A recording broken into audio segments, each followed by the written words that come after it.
you're locked into another episode of the Anilujah podcast. My name is Josh, and I'm glad to be with you and making that intersection between faith and animation. And well, you know what? My wife told me that she doesn't like that. She doesn't like this motion for some reason. So maybe I'll do this. Maybe the intersection is here. But making that intersection between faith and animation and delivering those redemptive analogies you've come to know and love. And I'm really excited for today's episode because it is just chock full of themes, and it's actually not a traditional animation, but we did Space Jam a long while back, so we make our own rules here. I have with me a guest who is, again, no stranger to the podcast. She's been on with us for one of her own episodes. She's been a part of one of our animated roundtables that we did last year. So I have with me my friend Casey, also known as Cutscene Addict. Casey, thank you so much for being with me today. Always a pleasure. I'm really excited to talk about what I would call my first fandom ever. So today's going to be good. Awesome. Well, first off, for those who may not be familiar with you or haven't seen you on the podcast before, give us a little bit about who you are and anything that you've been up to since last we spoke. Since my last great adventure, I am a lifelong lover of pop culture, and I am a Christian, and I was led to Christ partially through a pop culture story, Pilgrim's Progress and Chronicles of Narnia. And I think because of that, faith and fandom for me has always been intertwined. I've always loved looking and exploring those redemptive analogies that Anilujah also enjoys looking for and exploring. So I'm a writer. I recently, since the last time we talked, I've contributed to two different books that are coming out soon. One of them is called Anime, Religion, and Theology, and I write about Death Note in that one. And then Psychology of Demon Slayer, where I talk about, hold on, what did I write about?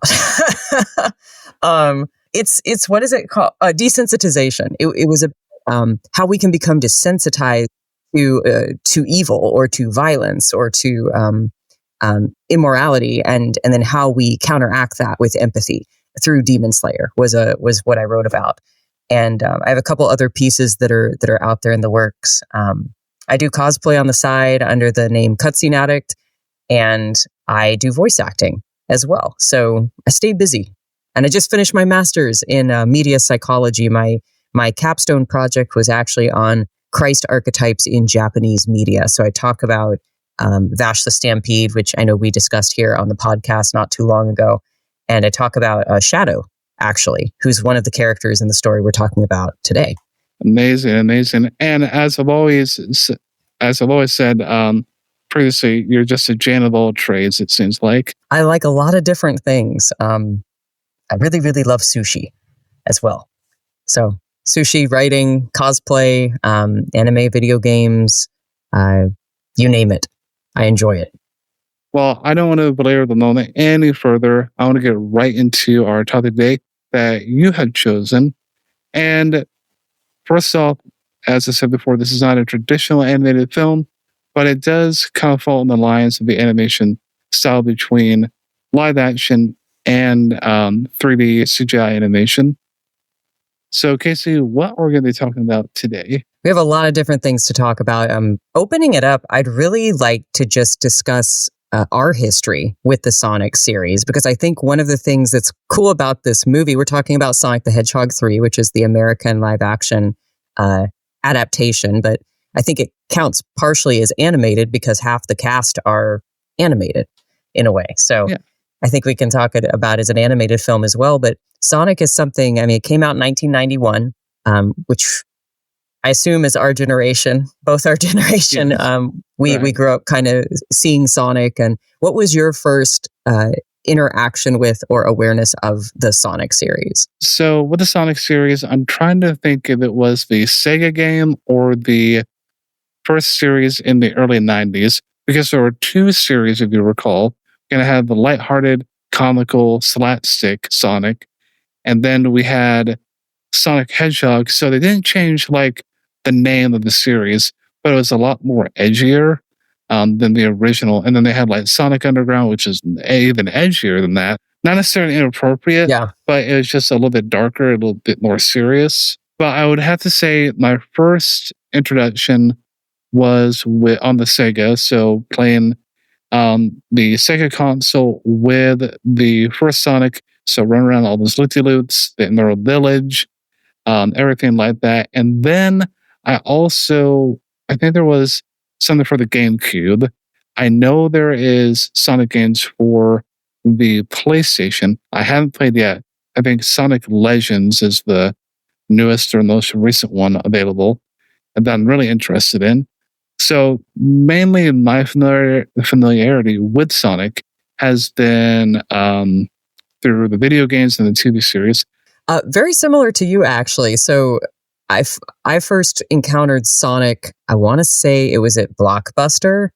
I get confused on whether it was the show or the game that came first, because it was around the same time. But I got in, most people will say they were either a Sat AM Sonic fan, which was the more dramatic Sonic the Hedgehog one, and then, or the Adventures of Sonic, which was the goofy one.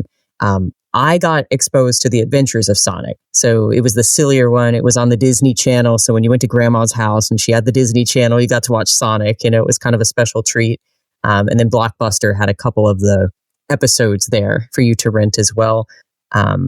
Video game wise, it was actually on the computer.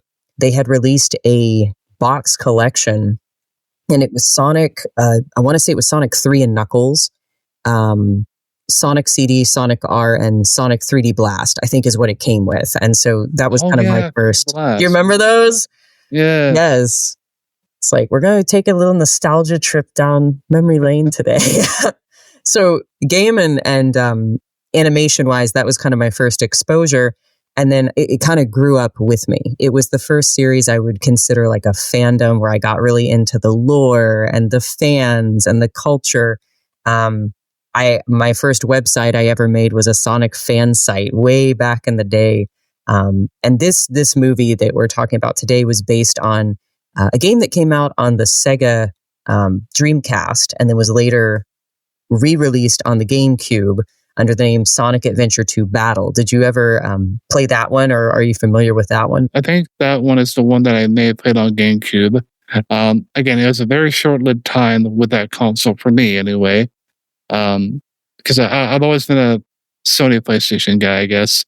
But yeah, I think that was the one that I played. Yeah, and that, I'd say that's probably, as far as the modern games go, that is the most popular Sonic game, is Sonic Adventure 2 Battle. It's I went to a concert last year in Orlando. They did the Sonic Symphony, and the finale was the song from Sonic Adventure 2 Battle, and the crowd lost their mind. Everyone was so excited. We were up, we were singing, we were dancing. And they do sneak that song into the Sonic 3 movie at the end as well. So that was kind of a little love letter to fans. But I think what's cool about Sonic is it spans generations. So when you're looking at a movie like Sonic 3, you've got people who, like us, they're growing up, they're playing it, they're watching it, and now they're taking their kids or their nieces and nephews, or they're going with a younger generation to go see this and to go re-experience it. So that's been kind of cool to see, is seeing how many different generations have been affected by this series. And I think that's part of what makes a franchise successful, is when it's multi-generational and when it's done right.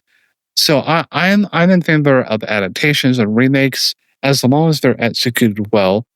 Sonic 3 was amazing. All the Sonic 1 and 2, love them both. They were really fun, and I think what's interesting about this trilogy is 1 and 2 are kind of original stories. They're not really based on the game lore. Even Sonic's backstory is original, to the movies. Sonic 3 is very, very based on Sonic Adventure 2 Battle. It's not exact. I'd kind of compare it to the Marvel Cinematic Universe versus the comics. You can go see the movies and you can say, oh yeah, that more or less follows the character's story, but it's kind of its own original take on it. But it's still, you can tell it's an adaptation. That's how Sonic 3 is. So going into this, when they teased Shadow at the end of Sonic 2, there are so many videos on the internet of theaters just losing their minds over his reveal, because everyone loves him. He's a very compelling character, and that's part of what I'd like to kind of open with, because really he's at the center of Sonic 3, and there's a good reason for that. But Shadow as a character captivated the Sonic fandom, even people who've been with Sonic for a long time. He kind of grew on them. So I'd like to just discuss him for a minute, why it is that he's so popular. What is it about him that we think appeals to the audience? So before we get into Shadow, for those who may have not seen Sonic 3, can you give us a bit of a synopsis? So essentially the story is that Sonic gets transported to Earth, and he gets adopted by human parents, and the Knuckles and Tails come along, and soon the human family forms this makeshift human family Sonic children. It's really cute. It's very wholesome. And they knit and they take them out on play dates, and it's really cute. Where Sonic 3 picks up is we get the introduction of this character named Shadow. And they don't really know where he came from. One day he landed on Earth in an asteroid. And as humans do, they're like, this is a powerful life form from another planet. We don't know anything about it. And this happened 50 years ago. This was way before Sonic hit the scene, before Sonic arrived at Earth.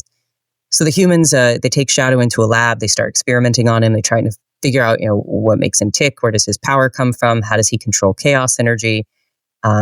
And we'll talk more about Shadow's past in a little bit, but more or less where the movie Sonic 3 picks up is 50 years in the future. Shadow's been basically frozen in cryo sleep. He wakes up and he goes on rampage on Earth because of some things that have happened to him in his past. And he's out to get revenge, basically. So Sonic is called on by the government as the only other superpowered hedgehog from another planet that they know of to stop this guy. And from there, the story gets very interesting, because the characters we thought maybe were the bad guys, they might join forces with us along the way. And some of the ones we thought were beyond redemption find redemption. And some of the heroes who we think are very impeccable get challenged and almost fall. So it's, for a Sonic movie, if you've seen the first two, they're kind of these fun, lighthearted stories. Sonic 3 kind of ups the ante. You get into these heavier themes, these darker moments.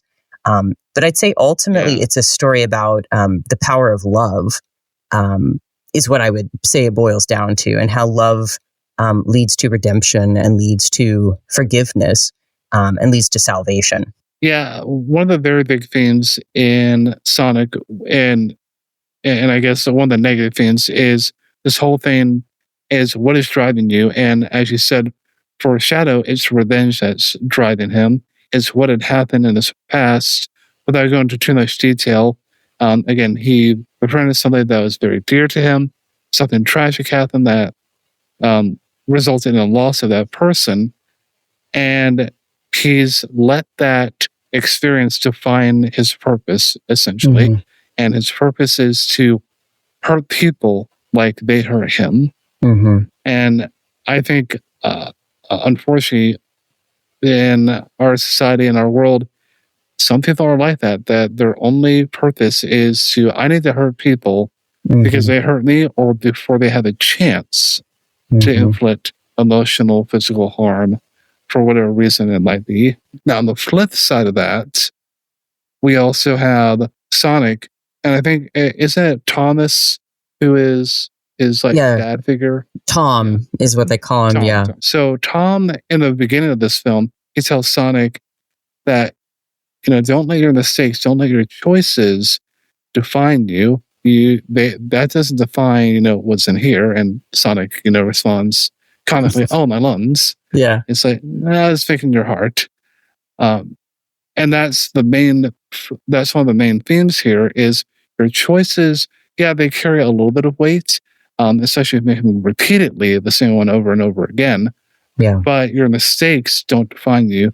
Just like what the message would be to Shadow is, hey, this one incident that happened is not a reflection on all mankind. There are good people. There are people that will love you and not harm you. But you're so hell-bent on this one objective that you can't or don't want to see that. Yeah.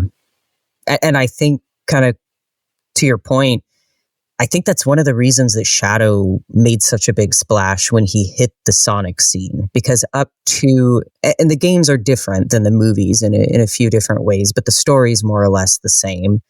And up to that point, you had characters like Sonic, I'm cool, I'm the optimistic, happy guy, and Tails, I'm the fun sidekick who builds things. And then Shadow comes in, it's like he's got enough angst and damage and trauma and to fill a closet. And we're like, I relate to this guy. Like, I don't always know what it's like to be Sonic or Tails, but Shadow's complex. He's made mistakes. He's got problems. He's got issues. So I think that's part of the reason that he is so well loved, especially because at the time, I mean, he was introduced, I want to say in 2001. So if you were, 5 when the first Sonic game came out, you're now 15 or 20. I'm trying to do the math. I'm not a math major. When Shadow comes out, you're probably a teenager. So it's around that time that you're starting to make those mistakes and ask those existential questions and question, who am I and what do I believe? And so I think he kind of came along when the fandom was ready for him, and it made a big impact. And I love how the movie keeps that part of him beautifully. He's a very damaged character and he's hurt, and the movie does not shy away from nor excuse what he goes through. And I think it very beautifully foils him with Sonic. That's something I'd really like to look at. And you already started hinting at, how they're different, but they're also more similar than they want to admit. I think that was a really cool part of the movie. So maybe a good opening question, I think, would be how are Sonic and Shadow different just fundamentally? And then how are they the same? I think that's kind of a good place to start this conversation. Yeah, absolutely. So with Sonic, we know he's the kind of happy-go-lucky, superhero. And one thing I want to touch on briefly is Sonic still has that hero mentality. Now that's a bad thing, but it's essentially like, I am the one who's saving people. I am the one who has to make everything better. But he's part of the team, adequately named Team Sonic. Right. But there you have Tails and Knuckles a part of it as well, and that kind of goes through some transitions emotionally through the Sonic 3 movie. He's got a good heart. He seems to have like a moral compass. He's very likable, admired, trustworthy. And when we have Shadow, we have somebody, again, as we discussed, who is bent on revenge. He has a very one-track focus, one-track mind, kind of like how Knuckles was in Sonic 2 before he got, reformed. Right. And Shadow seems to think that everything else is, pointless. Like there's no reason for anything. Once I do this, I'll complete my mission, and then I'll just. He doesn't say this, but my go-to just dissipates or disappears. That's exactly it. Again, he is very complex. He does question, though, certain attitudes or behaviors. So, well, why would you do this? Why would you risk your life? You're here. You've beaten me. Take your prize. Right. And you see in that moment, that's towards the end of the movie, it's this very kind of dark moment where he's almost like, I don't want to keep going. I've proven myself right. You did the same thing. Because I really feel like what Shadow is almost secretly hoping for in that moment. And contextually, and we're going to spoil some things in the movie. So if you're listening, just know we're going to drop some spoilers. But contextually, what's happening in that scene is Shadow has hurt Tom in a way that he may not live. It's a almost fatal injury, and Sonic, full of anger, decides, I'm going to go after Shadow. I'm gonna take him out because he's hurt my family, and I want revenge. And Sonic finally does get the upper hand, and Shadow basically is like, "You made the same choice I did. You're no better than me, so go ahead and take me out." And I think Shadow may have been secretly hoping Sonic would make a different choice, because I think he's looking for justification. He's looking for someone to say there was no other way. You had no choice but to take revenge. There is no way to heal. You have to hold on to this anger. So when Sonic wins and Sonic's full of anger, Shadow's like, well, you proved me right. I have nothing left. I'm done. And when Sonic chooses instead to hold on to the love that he has for Tom, rather than the anger he has at Tom's loss, that is when Shadow is moved to realize it was never about how much I was hurt by Maria's loss. It's how much I love her. And because I love her, what am I going to do? How am I going to act? And you kind of see that love is central to all of the stories in this movie, which I think is really beautiful. The decisions they make are very critical too. You mentioned that at the beginning of the story, Tom kind of instills in Sonic, it's the choices that you make. And I think a big message in this movie is, and there's a biblical verse about this, 2 are better than 1. And I can't quote it exactly, but it's something like if a man is by himself and he falls, he has no one to help him up. But if he has someone with him, then that person can help him up. I can't remember which passage it is exactly, but what's interesting with Sonic and Shadow is Sonic has, like you said, Team Sonic, and at first he kind of gloats about the fact that it's Team Sonic. It's, I'm the leader, I'm the hero, and he has Tails and Knuckles. But because of that kind of heroic pride in him, it gradually drives a wedge between him and his team, where he's like, well, I don't really need them. And then they start to get in his way, right? Because they're saying, don't go after revenge, Sonic. This is not a good idea. And they kind of try to stop him. And the more he gives into that anger, the more it isolates him from his friends. And you kind of see him start to walk the same path that Shadow is walking, who, despite working with characters like Gerald and Ivo, is kind of his own person. He's not really friends with them. He's kind of got his own agenda. So I think showing how love overcomes isolation is a big part of the story too, because it is about the connections with other people who help you in those heavy moments to overcome those things. Because we see that not only with Shadow, but we also see that with Sonic as well through his teammates. And you mentioned Gerald, who is the grandfather of Dr. Robotnik. And we also have a very complex situation there as well. Again, Sonic 3 is very complex compared to the other two when we're speaking behaviorally, because we have Shadow, who's very complex. We also have Dr. Robotnik, somebody who has tried to kill Sonic on multiple occasions, now teaming up with him. Mm-hmm. And spoiler, kind of is underhanded, gets out from him, and then teams up with his grandfather, Gerald Robotnik. And then Gerald kind of is underhanded as well with Dr. Robotnik, saying it's towards the end of the movie when they're about to annihilate Earth. It's like, you can't annihilate the world. No way. I didn't know that was the plan. I didn't sign up for that. Hold on. Like one of the biggest lowball moves from Gerald was, I think the line goes something of you're no Maria. So yeah. That one.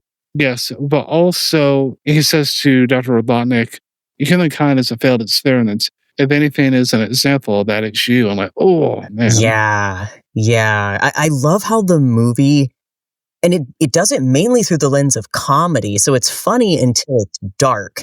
You see how Gerald and Ivo are just digging at each other the whole movie. And it's like, Gerald never really is kind to Ivo. He kind of belittles him. He kind of does things to kind of inconvenience him. And it's done as kind of this playful gaslighting affection, right, I guess, for lack of a better word. But when you do finally hit the end, like you're saying, it's like, whoa, he never cared. He is just here to get his revenge and sign out. And I think even Ivo has a redemption arc, in this movie. That's a big part of the story, is the way that redemption weaves into this narrative. I think one of the lines, certainly from a Christian standpoint, one of the lines that really got me in this movie was, it's toward the end, and Gerald and Ivo and Shadow are on the Eclipse cannon, and they're getting ready to destroy the Earth. And Shadow starts to question whether or not this is the right thing. He's doing it for Maria. He's going to follow Maria over Gerald. So he's kind of questioning, and he says, is this really what Maria would want? Is this really how she would want us to handle this? And Gerald said, it's not about what Maria would want. It's about what they deserve. And I was like, ooh, goosebumps. And Yeah. it just made me think so much about that's love versus the law right there. Because if you look, just at what humanity has done, Gerald's saying the law says they have to perish. They have committed this great atrocity. Whereas Shadow is looking at Maria's example, who was very loving, very giving. And in the video games, her death is more of a sacrifice. She actually, it's implied that she gets him in a container and then she stays behind to pull the lever to release him to Earth, and then is shot by the military in the process of doing it. So it's more of a sacrificial death. So for Shadow and Maria, it's this sacrificial love for humanity. And he's looking at her going, based on that example, I'm questioning whether this is really what she would want us to do. And how would you say you see love affect the plot? That kind of redemptive love? Because I would argue you can see it in most of the characters and storylines in this show. Certainly. I mean, you see it between Tom and his wife with the love that they have for all three, Sonic, Tails, and Knuckles. Again, they've formed this kind of mixed family. And you also see it in the backstory of Shadow, where Maria is the, I guess, tween or teen girl who befriended Shadow. This is what life is outside of, the experimented on. And this is kind of like I like you, like I care for you, I respect you. And then you also have, what was it, Agent Stone, who has a admiration for Ivo. You get the feeling that's all he has, right? It's like, I just want to have this connection with you. You're all I have. You're important to me. Yeah. And you're right. The movie has a big arc about, I cracked up during the scene where Tails is with Agent Stone, and he's like, yeah, I'm Sonic's friend. It's just like you and Dr. Eggman. And Stone just like chokes, and he's like, no, it's nothing like that. I'm his lackey. He doesn't care about me. But that even there, and there's is often played for comedy, but it is about that redemptive love. Because at the end, when Ivo is making the decision to do the right thing, and doing the right thing means sacrificing himself, the only thing he's concerned about is the one person who ever cared for him, which is Agent Stone. That's literally the last thing he does is talk to him. So you even see it in that dynamic. Yeah, and I love that. Like, rarely do you see a villain redemption arc. I mean, you see there's been a few exceptions, but rarely like in something that's based off a video game where the villain is just seen as just evil and bad. So I really like that touch that Sonic 3 offered on that. Yeah, and I think in the first Sonic movie, they imply that Eggman is like an orphan. They kind of give you some hints about his backstory. So he's a very damaged and confused and lonely person who didn't have any love in his life. And I think in the third movie, there's even a line where Sonic says something like, do you think you would have turned out differently if you had family? And family is a big part of Sonic 3, but the way they define family is quite broad, because really the only two relatives in the movie are Gerald and Ivo. They're blood related, but most of them is Sonic and Tom, or Shadow and Maria. It's people who aren't even related, but they choose to be family. They choose to adopt other people into their family, which is a great act of love. One of the things I want to get to is a line that's repeated a few times in the movie, and that is a light shines, though the star is gone. And we first hear that when Shadow in a flashback is sitting with Maria underneath the stars, and Maria says, "I've once been told that a star is what we see, but by the time that we see it, it's already gone, like it doesn't exist anymore." but yet it still shines. When you heard that, like what kind of hit you with that? Like what kind of symbolism, references? Oh, where to even begin? I mean, a big part of it is about the legacy we leave. Um, Thinking about how the way we live life, even sometimes in ways we don't realize, is impacting other people. Um, Nothing we do is in isolation. Everything we do has a ripple effect, even in a very, very small way. I mean, you can look at Shadow's life is a great example of this, because if you don't have Maria in the picture, and you could argue, yeah, she played a big role in Shadow's life, but the things she did were very small. It was like, let's watch a movie together, let's dance, they're these cute Yeah. little moments of bonding. But if she hadn't done those tiny, tiny things, no seed of love or humanity would have ever been planted in Shadow's heart. And it's her influence that ultimately is able to save him. And by saving him, save the world. I mean, that's pretty big when you think about it. And for those of you watching the YouTube version of this episode, I had to switch headphones. My in-ears had died. So I'm just going to go ahead and wear these over-ear ones for the remainder. So, Kissy, go ahead and continue Okay. where you No, were. I think I was just finishing the thought of how when we love, we plant a seed, and how Maria, in those little tiny acts that most people would just say, oh, that's what is a dance in the face of world calamity. But it's those moments where she's dancing with Shadow and she's watching a movie with Shadow. She's just loving him in the most mundane way. That those are the moments that create that drive for redemption and love in his heart that then saves the world. And so I think we cannot underestimate the value of a small act of kindness. Even in the Bible, we have verses like, "Whoever gives a cup of cold water in my name, is blessed." And you're like, a cup of water, like that's nothing. Anybody could do that, but that's the point. It's those small acts of kindness. You just don't know how far that ripple effect goes.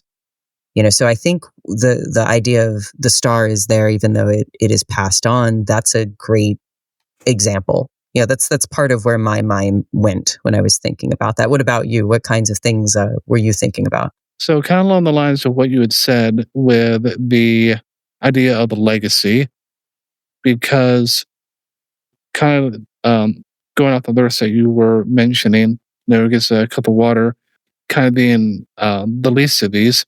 So, if you give a cup of water, you clothed me when I was naked, you gave me food when I was hungry, I was homeless, and you gave me shelter. And if you do all these things but have no love, you're but a clay and symbol. But whoever does these for the least of these does have love. Mm-hmm. I think part of the reason that God says, vengeance is mine, don't take revenge, isn't just because it's an act of love. We're meant to act towards others in love the way Christ has acted toward us. But because when we take revenge, we fail to realize the many, many reasons revenge should be sought against us as well. Because we're far from perfect. We overlook our own faults. All we see is this person who's wronged us, and we overlook the myriad of reasons and ways we've wronged others. I think that's a big part of why we're not encouraged to take revenge by God, because we see that with Sonic and Shadow in this movie. Sonic thinks he's doing a good, just thing by going after Shadow for what Shadow has done. But because Tom has planted that seed of love in Sonic's heart, when Shadow makes a reference to his heart, it triggers that memory in Sonic. And that little moment, that little tiny thing Tom said that one time in the movie, and that's what changes the trajectory for him. So again, we kind of come back to that. Those little, you don't know what influence your words, your actions are going to have. Sometimes they might just save someone's life or save the world. In terms of this movie, it does change the trajectory for Shadow, because he ends up, sacrificing himself for the good of humanity. And he says it once more, that line, and there's still that legacy, like everybody remembers what happened. But Sonic, certainly, because he has those last moments with him, and kind of has that bit of the redemption for Shadow. Sonic, wants to take revenge at first because Shadow has hurt Tom in a very, very serious way. Where Sonic seeks what is it, the Great Emerald, I think. Oh, the Master Emerald. Yes, the Master Emerald. And I was very surprised by Knuckles' response to that. I love that scene. He has developed a moral compass, saying, hey, "Listen, you've entrusted us to take care of that, and revenge is not the way. Like, look at me. I was out to get you, and look how I turned out. Look how I am now. But I also know that our team motto is trust. So I have to trust whatever it is that you're going to do." He says, I've vowed to trust. So I'm not going to fight you. I'm going to do the right thing. And now you have to choose to do the right thing too. I think that's a big part of a loving relationship, is saying, I'm doing my part and I trust that you're going to do yours, or you're going to come around, eventually to doing yours. And I think we talked a little bit about decision making, choosing to make the right choice. I love the ending of the movie where Shadow is talking with Robotnik and he says, this is our last chance to do the right thing. Like we can still make this right. We always have a choice until we are out of the game, out of the picture. We have the ability to choose not how we feel, but how we act in spite of how we feel. And I love that moment where they just realize there's still something we can do to make this right. That's a big part of the story, I would say, is those little decisions to love or to save or to intervene is huge in this movie. Yeah, I like how through the trilogy so far, that everybody has kind of had a reformation moment, a redemption moment. That's where stories like that get deep for me and get more complex. So many things that we could discuss, but again, with a podcast, we have to kind of keep it within a certain limit. But Casey, as always, such a pleasure having you on. For those that want to follow you, keep up with what you're doing, how can they find you? I would say follow me on Instagram under Cutscene Addict, which is my cosplay account, but that's where you'll find a lot of what I'm up to in geekery, where I'm appearing at conventions, and all that good stuff. And we'll have links down in the description so that you can keep up with Casey and what she is up to. If you want to hear the full version of this episode, you can go ahead and hop over to the audio version of the podcast. And we are on everywhere that you would find podcasts. We're on Apple Podcasts, Spotify, Deezer, iHeartRadio, and many others. If you like this episode, be sure to give it a thumbs up, subscribe if you're not already, and ring the bell for notifications so that you are notified every time I upload a new video. And I'll see you on the next one.